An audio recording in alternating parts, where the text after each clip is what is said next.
আপনার বাড়ির যে তুলসী গাছটা আছে ওই গাছের শিকড়ে আজ হাত দেবেন না। দিলে ২৪ ঘণ্টার মধ্যে মা লক্ষ্মী আপনার ঘর ছেড়ে চলে যাবেন।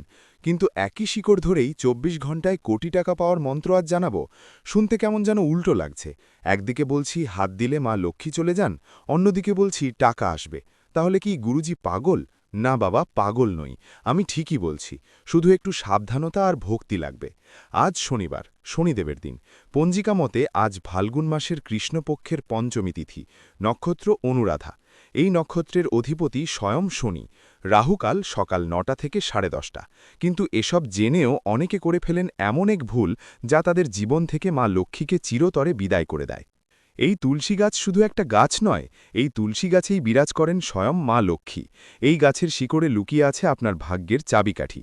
কিন্তু সাবধান, একটু অসাবধানতায় মা লক্ষ্মী চিরতরে আপনার ঘর ছেড়ে চলে যেতে পারেন। আপনার পূর্বপুরুষরা তুলসী গাছের কাছে মাথা নত করতেন বলেই আজ আপনি এখানে দাঁড়িয়ে আছেন। কিন্তু আপনি কি জানেন কোন কাজটা করলে মা লক্ষ্মী আপনার ঘর থেকে পা উঠিয়ে নেন? তুলসী গাছের শিকড়ে বাস করেন স্বয়ং লক্ষ্মীনারায়ণ।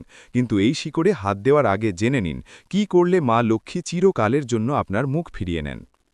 আমার কাছে প্রতিদিন অসংখ্য মানুষ আসেন, কাঁদতে কাঁদতে বলেন, গুরুজি, টাকার অভাবে সংসার চালাতে পারছি না, ব্যাংক ব্যালেন্স শূন্যের কোঠায়, চাকরি নেই, ব্যবসায় লস, ঋণের বোঝায় দম বন্ধ হয়ে আসছে। আমি তাদের জিজ্ঞেস করি, আপনার বাড়িতে তুলসী গাছ আছে? বলেন, আছে গুরুজি।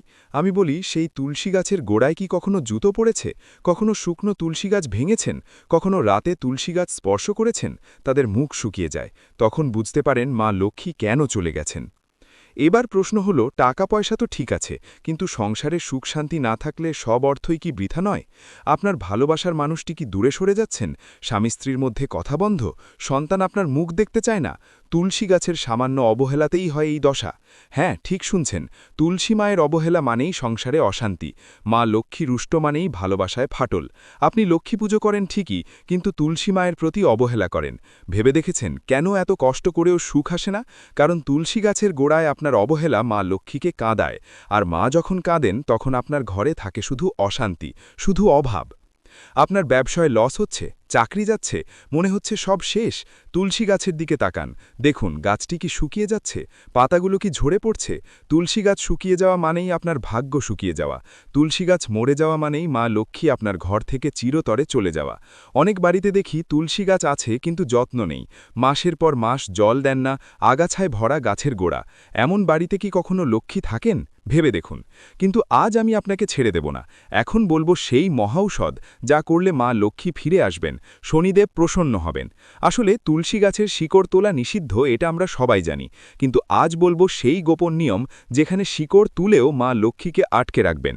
শাস্ত্র বলে শনিবার তুলসী গাছের শিকড় ধারণ করলে শনিদেবের কোপ থেকে রক্ষা পাওয়া যায় এবং জীবনে অর্থের আগমন ঘটে। কিন্তু শর্ত একটাই, সঠিক নিয়ম। সেই নিয়ম না মানলেই আসে লক্ষ্মীর ভাণ্ডার। জাগরণ.কমের এক প্রতিবেদন অনুযায়ী শনিবার শনি পূজায় তুলসীপত্র ব্যবহার করলে শনির কুদৃষ্টি থেকে মুক্তি পাওয়া যায়। এবিপি লাইভের প্রতিবেদনে বলা হয়েছে, তুলসী মূলকে রূপার তাবিজে ভরে গলায় ধারণ করলে মা লক্ষ্মীর বিশেষ আশীর্বাদ পাওয়া যায়। কিন্তু সেই মূল তোলার আগে করতে হবে কিছু কাজ, নইলে ফল উল্টো হবে, মা লক্ষ্মী রুষ্ট হবেন। এবার শুনুন আসল নিয়ম। আজ শনিবার রাতে শনিদেবের সময় সন্ধ্যা 7:30 থেকে 9টা পর্যন্ত তুলসী গাছের কাছে যান।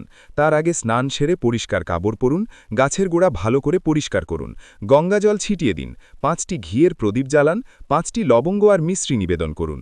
এবার ডান হাত জোড় করে প্রার্থনা করুন। এই প্রার্থনাটা ঠিক মতো বলবেন কিন্তু। ওং লক্ষ্মীপ্রিয়ে তুলসী দেবী মা গৃহং মা ত্যাজ সর্বসম্পদং দেহি শনিদেবং প্রসাদয়। অর্থাৎ, হে লক্ষ্মীর প্রিয়া তুলসী দেবী, মা আমার ঘর ছেড়ো না, আমাকে সব সম্পদ দাও, শনিদেবকে প্রসন্ন করো। এই প্রার্থনা 3 বার গুলুন। তারপর গাছের গোড়া থেকে খুব সাবধানে একটি ছোট্ট শিকড় মাত্র 1 ইঞ্চি আলতো করে ছিঁড়ে নিন। খেয়াল রাখবেন গাছের যেন কোনো ক্ষতি না হয়। গাছ নষ্ট করলে কিন্তু মা লক্ষ্মী চিরকালের জন্য রুষ্ট হবেন। শিকড় তোলার সময় ওং শ্রী তুলসীদ্যব্যয় নামঃ মন্ত্রটা 11 বার জপুন। তারপর সেই মূল লাল কাপড়ে মুড়ে ডান হাতে ধারণ করুন। সারা সারা রাত ধারণ করে রাখুন। সকালে সেটা লাল থলে বা তাবিজে ভরে গলায় বা ডান হাতে বেঁধে রাখুন।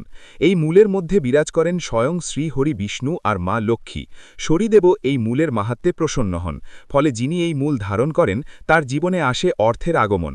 হঠাৎ করে কোথাও থেকে টাকার ব্যবস্থা হয়ে যায়, পুরনো ঋণ শোধ হওয়ার পথ তৈরি হয়, ব্যবসায় মুনাফা আসতে শুরু করে, চাকরিতে প্রমোশন হয়। কিন্তু মনে রাখবেন, এটা জাদু নয়, শুধু মূল ধারণ করলেই হবে না, আপনাকে আগে তুলসী মায়ের প্রতি ভক্তি তৈরি করতে হবে। প্রতিদিন সকালে তুলসী গাছে জল দিন, সন্ধ্যায় প্রদীপ জ্বালান, শনিবার উপবাস করুন, তাহলেই পূর্ণ ফল পাবেন। আরেকটা কথা, যে শিকড় ধরবেন সেটা তুলসী গাছেরই হতে হবে। নকল তুলসী বা অন্য কোনো গাছের শিকড় হলে সর্বনাশ। চিনবেন কিভাবে? আসল তুলসী গাছের পাতা দেখে চিনবেন। তুলসী পাতা দুই রকম, রাম তুলসী আর শ্যাম তুলসী। রাম তুলসীর পাতা সবুজ, শ্যাম তুলসীর পাতা কালচে। দুটোই পবিত্র, কিন্তু শনিবারের জন্য সবচেয়ে ভালো শ্যাম তুলসী। শনিদেবের প্রিয় শ্যাম তুলসী, মনে রাখবেন। এই কথাগুলো বলছি বলেই মনে হচ্ছে যারা সত্যিকারের ভক্ত তারাই শুধু শেষ পর্যন্ত শুনবেন। আপনি যদি মা লক্ষ্মীর ভক্ত হন তাহলে এক্ষুনি এই ভিডিওতে একটা লাইক করুন। মা লক্ষ্মী আপনার ঘর থেকে কখনো পা উঠিয়ে নেবেন না। আর যারা আজকের এই উপায় পালন করবেন তারা কমেন্টে লিখবেন জয় মা লক্ষ্মী। মা লক্ষ্মী নিজে সেই কমেন্ট দেখে চিহ্নিত করবেন আপনাকে। যাদের চ্যানেলটি এখনও সাবস্ক্রাইব করা নেই তারা সাবস্ক্রাইব করুন, কারণ এমন গোপন কথা আর কোথাও পাবেন না। মা লক্ষ্মীর কৃপায় আপনার ঘর ভরে উঠুক ধনসম্পদে, সংসারে থাকুক সুখ শান্তি। জয় মা লক্ষ্মী, জয় শনিদেব, জয় মা তুলসী মায়ের জয়।